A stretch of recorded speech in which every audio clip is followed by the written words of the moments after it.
باللہ من الشیطان الرجیم بسم اللہ الرحمن الرحیم۔ کل غزوہ احد کے متعلق کچھ باتیں عرض کی تھیں۔ نبی پاک صلی اللہ علیہ وسلم نے اپنے لشکر کی تقسیم کار کی اور باقاعدہ جنگ شروع ہو گئی، جس میں اللہ رب العزت نے بہت جلد بھرپور کامیابی عطا فرمائی اور کفار پیٹھ پھیر کر بھاگنے پہ مجبور ہو گئے، اور صحابہ کرام نے کافی پیچھے تک ان کا تعاقب کیا۔ جن 50 تیر اندازوں کو اللہ کے نبی صلی اللہ علیہ وسلم نے پہاڑ کے ایک ٹیلے پر کھڑا کیا تھا تاکہ پیچھے سے دشمن حملہ نہ کر سکے، اگر کوئی دشمن پیچھے سے حملہ کرے تو یہ اس پر تیروں کی برسات کر دیں اور ان کا رخ موڑ دیں، اور ان کو خوب چکنے ہو کر کھڑے ہونے کا حکم دیا، اور یہ بھی فرمایا کہ تمہارا ہماری فتح اور شکست کے ساتھ کوئی تعلق نہیں ہے، ہم کامیاب ہوں یا ناکام ہوں تم اپنی جگہ پر کھڑے رہو گے، اس جگہ کو نہیں چھوڑو گے۔ لیکن جس وقت انہوں نے دیکھا کہ میدان صاف ہو گیا ہے تو ان میں سے اکثر حضرات نے کہا کہ اللہ کے نبی صلی اللہ علیہ وسلم کا مقصد یہ تھا کہ جب تک جنگ ہو رہی ہے اس وقت تک یہاں پر قائم رہو، اب چونکہ جنگ ختم ہو گئی، دشمن بھاگ گیا، اب ہمیں اپنے بھائیوں کے ساتھ مل جانا چاہیے، ان کی مدد کرنی چاہیے، ان کا تعاون کرنا چاہیے۔ چنانچہ ان کے جو سربراہ تھے انہوں نے سمجھانے کی کوشش بھی کی کہ ہمیں اللہ کے نبی صلی اللہ علیہ وسلم کا حکم بالکل واضح ہے کہ اس درے کو ہم نہیں چھوڑیں گے یہاں تک کہ آپ کا حکم دوبارہ نہ آ جائے۔ چنانچہ اختلاف ہوا تو تقریباً 10 آدمی باقی رہ گئے اور باقیوں نے گھاٹی کو چھوڑ دیا، اور دوڑتے ہوئے لشکر کے دائیں اور بائیں پہلو کی کمان کر رہے تھے خالد بن ولید اور اکرمہ ابن ابی جہل۔ دونوں بڑے شاہ سوار تھے، جنگجو تھے، بعد میں دونوں ہی مسلمان ہوئے، اور شام کی فتح میں ان حضرات کا بڑا کردار رہا، اور بڑے بڑے مشکل مار کے انہوں نے لڑے۔ وہیں پر پھر یہ حضرت اکرمہ ابن ابی جہل شہید بھی ہوئے۔ تو دائیں پہلو پر چونکہ خالد بن ولید تھے تو انہوں نے جب دیکھا کہ درہ خالی ہو گیا ہے، وہاں پر تھوڑے سے لوگ ہیں، تو گھوم کر وہاں سے آ کر حملہ کر دیا۔ ان 10 آدمیوں نے خاصا مقابلہ کرنے کی کوشش کی، لیکن بہرحال دوسری طرف ایک بڑی جماعت تھی اور یہ 10 آدمی تھے، جہاں تک ممکن ہو سکا مقابلہ کرتے رہے، بالآخر یہ شہید ہو گئے، اور انہوں نے پیچھے سے آ کر بالکل انجانے میں مسلمانوں پر حملہ کر دیا۔ حملہ پیچھے سے تھا اور مسلمان اس کے لیے بالکل تیار نہیں تھے، اور پھر ساتھ ہی خالد بن ولید نے حملہ کرتے ہوئے اپنے دوڑتے ہوئے کفار کو آواز دی للکار کے کہ ہم پیچھے سے آ گئے ہیں، لہذا تم بھی رک جاؤ۔ تو جیسے ہی ان کی آواز کو سنا تو دوڑتے ہوئے کفار رک گئے اور انہوں نے ادھر سے حملہ شروع کر دیا۔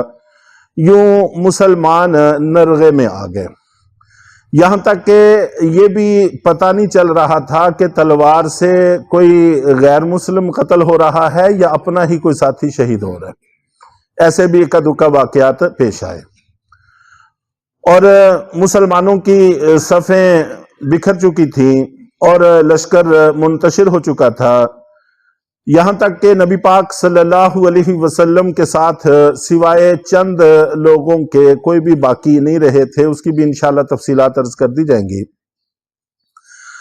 تو اس موقع پر صحابہ کرام کی بڑی قربانیاں بھی پیش ہوئیں اور عجیب و غریب قسم کے واقعات بھی پیش آئے، انشاءاللہ ان پر بھی ہلکی پھلکی روشنی ڈالنے کی کوشش کریں گے۔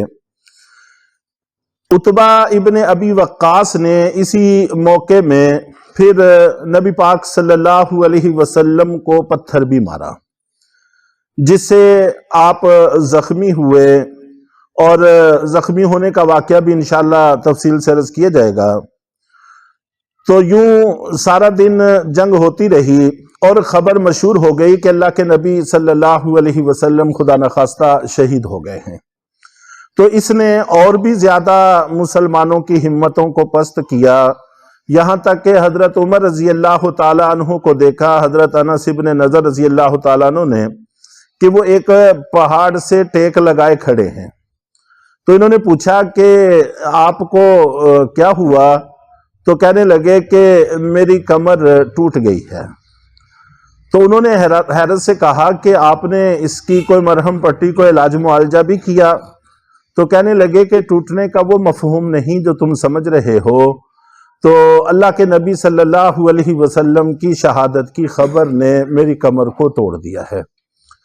تو انہوں نے کہا کہ کیا تمہارے لیے بھی شہادت کا راستہ دروازہ بند ہو گیا ہے؟ تم بھی میدان میں اترو، شہید ہو جاؤ، جا کر اللہ کے نبی صلی اللہ علیہ وسلم سے مل جاؤ۔ تو حضرت عمر رضی اللہ تعالیٰ عنہ نے کہا کہ ٹانگیں بوجھ نہیں اٹھا رہی، ٹانگیں بوجھ نہیں اٹھا رہی۔ چنانچہ جس وقت اللہ کے نبی صلی اللہ علیہ وسلم واقعتاً دنیا سے رخصت ہوئے، اس وقت بھی حضرت ابو بکر صدیق رضی اللہ تعالی عنہ کے خطبے سے جب ان کو یقین ہوا کہ واقع میں اللہ کے نبی دنیا سے چلے گئے ہیں، تو اس وقت بھی آتا ہے کہ یہ فوراً زمین پر گر گئے اور ان کی ٹانگوں نے ان کے بوجھ اٹھانے سے انکار کر دیا۔ تو اس سے اور بھی زیادہ مسلمانوں کے دل شکستہ ہوئے۔ تو بہرحال اس کے بعد پھر نبی پاک صلی اللہ علیہ وسلم کے بارے میں خبر نکلی کہ آپ حیات ہیں، بخیریت ہیں، اور یوں صحابہ کرام کو پتہ بھی چل گیا کہ آپ کون سی جگہ پر ہیں۔